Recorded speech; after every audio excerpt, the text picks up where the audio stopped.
posing is hard. It's almost like taking a really intensive yoga course, you know? I mean, you gotta make sure everything's, you know, put together. It's like your stomach's in check, you know, your hands aren't doing anything weird. You know, you have to focus on your facial features. Is your mouth too open? Is it, you know, is it too, you know, is it, you need to smile? Do you need to give that sexy look? Do you know, are you doing something funny with your eyes? Is your hair okay? Right. Sometimes it's like the perfect pose and people are like, stop right there. Let me fix your hair. Right. You know, let me fix your hair, you know?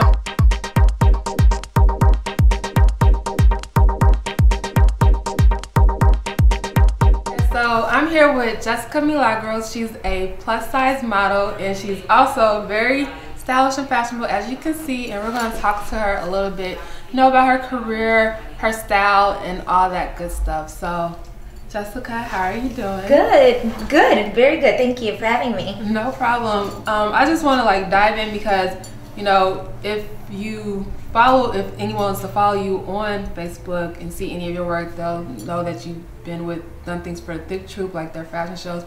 You've done Full Figure magazine, done a shoot for them. You've done a lot of stuff, and you know, we might not be familiar with it, or we might not know everything, but we know like when we see you, like, oh, she looks familiar because you've been in a lot of things. So kind of, how did you get into modeling? Well, and how long have you been? Yeah, well, I actually haven't been modeling for very long. It's been about a year and a half now.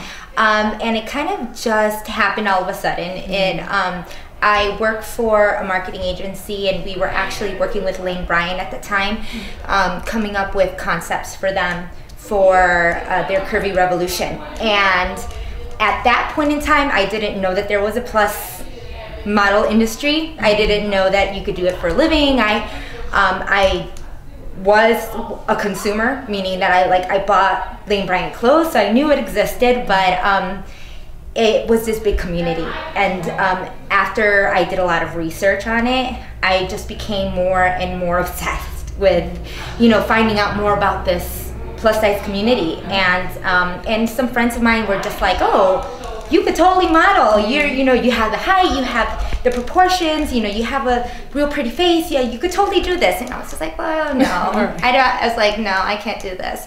But then after a while, it was just like, yeah, I can. So, you know, one thing led to another. I have a friend who's a photographer. She took some Polaroids of me and submitted them to Plus Model magazine. And I think right then and there, it just kind of took off. I was second place for the Plus Model magazine and Dorothy Combs Model Search out of 2,000 entries, and got signed with IPM Models, and it just kind of started trickling along. It was really great. So, because that's like a lot of accomplishments in a short amount of time, which is really good. Have you had any moments where it was like difficult for you, or you're kind of like, do I really want to continue with this? Because you're still kind of early on in your career. Yeah, I think the only thing that really, I think, kind of gets in between a person and their goal is really themselves and the way they think about themselves. And because I've had a career, I mean, I have a career aside from modeling.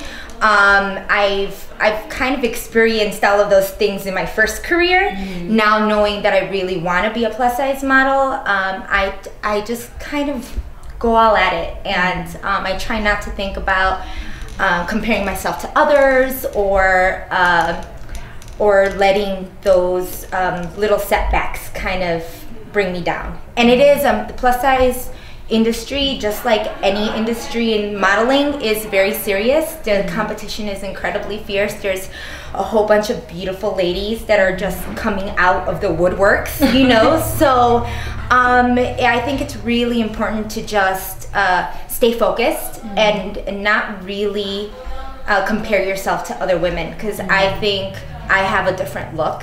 And it's always important to know that although there are hundreds of beautiful women out there, each person has their own individual look. And some people may like it and other people may not, and that's just the name of the game. You're always gonna, you know, get thrown a loop and for a loop, and some people aren't, you know, you'll get rejected, and that's, you know, just the way of life. But you kind of gotta get back up and keep on going. Kind of just a little bit, take us a little back how you were fashionably in when you were younger, like how your style was and kind of how it evolved. Oh my gosh.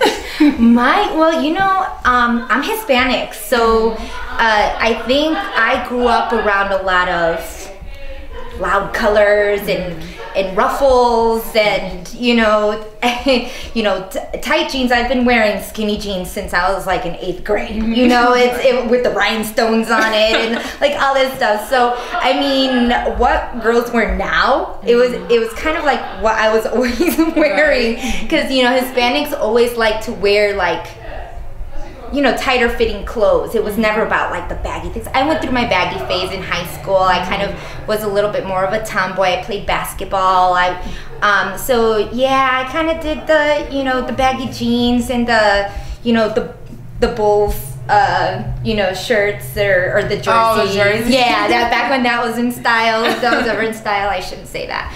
But as I started growing up, I think I just started to really get in touch with my feminine side. So it became a lot more romantic, and you know, I love pinks, I love nudes, I love taupes, you know, mauve colors. I think mauve is like one of my favorite colors because it's just like that softer kind of pink, and now it's just like really bold and classic. You know, I like the bold blues and the, you know, the purples and the greens. You know, back then I would never wear white jeans, and now I'm like wearing them all the time when I can. Of course I can't wear them now, but you know, so I think it's definitely evolved, but I think I've always had more of a form-fitting clothes. I've never really been ashamed of, you know, showing my assets. Right. What's kind of the motivating factor for you to keep on going? Because it's only been a year, so I know it's many more years to come. What's kind of driving you to keep doing this? You know what? I would have to say the fact that I really have fallen in love with it. Even when I was younger, I've wanted to, you know, I've wanted to model.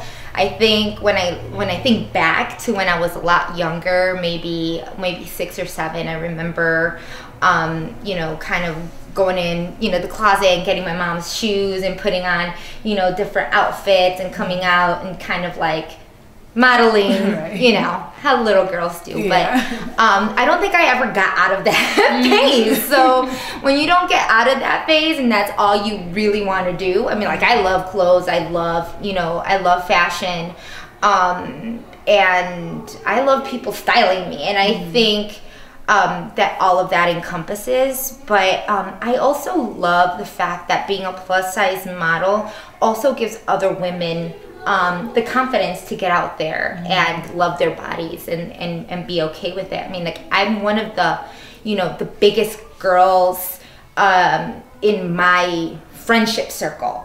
I've always been around a lot of size 4s and size 6s. And I've always been, even when I was at my smallest, size 12 that I can even remember. And I think it's amazing that even my friends that are size 6s are looking at me and saying, oh my God, I can't believe you're out here in a swimsuit taking pictures, or, you know, that you're rocking that dress, you look amazing, I wish I could do that. And I was just like, you're a size 6. Like, I'm like 6 sizes bigger than you, you know, like 10 sizes bigger. It's really interesting. But also, you know, the other plus size women that I inspire, and I love it. And it's not something that I'm not a model to inspire. I think it's just a really great perk. And I love it. Talking about swimsuits, you were just modeling swimsuits on TV. I was. Tell us about that experience, because I know it's like, okay, I'm going out in front of all these people in a bathing suit. It was, you know, and I mean, I'm just like any other girl. You know, whether you're a size 2 or you're a size 18, women are gonna feel self-conscious in bathing suits Period. Right. I've never, I mean, there are those women that do love being, you know, out there in their bathing suits and just walk around. But other women really do feel self-conscious. It's like, if it's not your hips, it's your stomach, or it's your arms, or you have too boyish of a figure, or you don't have a butt, or you don't have, you know, it's always something that you do or you don't have. My bust is too big. Oh, it's too small. My butt's too big. Oh no, my butt's too small. You know what I mean? So every woman has some kind of self-conscious thing going on with them. But with, you know, going on to the actual swimsuit segment, it was with the Steve Harvey show. So I kind of said to myself, it's now or never. You know, it's kind of like, well, you're modeling. You're gonna have to. There's gonna be times where I'm probably gonna you'll probably see me in lingerie. Right. You know. Woo! But no, but you know, you might see me in lingerie, and I said, I mean, it's a swimsuit. You know, it's not like I'm flaunting. It's not like I'm in a, you know, garter and you know, little tassels or anything. So I said I need to do it, and I was very happy with it. It was a segment that was just for all women, all shapes, all sizes, and it just talked about suits that flattered different body shapes. And for me, they kind of put me in a more flattering one piece. I would have been okay with the two piece, to be honest with you. And I think all the women there looked amazing. And it was that one thing that I'm like, I did it. I'm proud of myself. But you know, who knows? This might be, you might see me in swimsuits in the next year or so for, you know, once we start going into the season. So. Yeah, so it's been a year. What do you see yourself doing in the future in relation to modeling? Gosh, I see, hopefully I see myself getting a lot more commercial work. That's kind of, you know, what I want to go into. I want to definitely be in, you know, the Macy's and Nordstrom's and Kohl's. I would love to do Lane Bryant, you know, Ashley Stewart. I'm working with my current agency.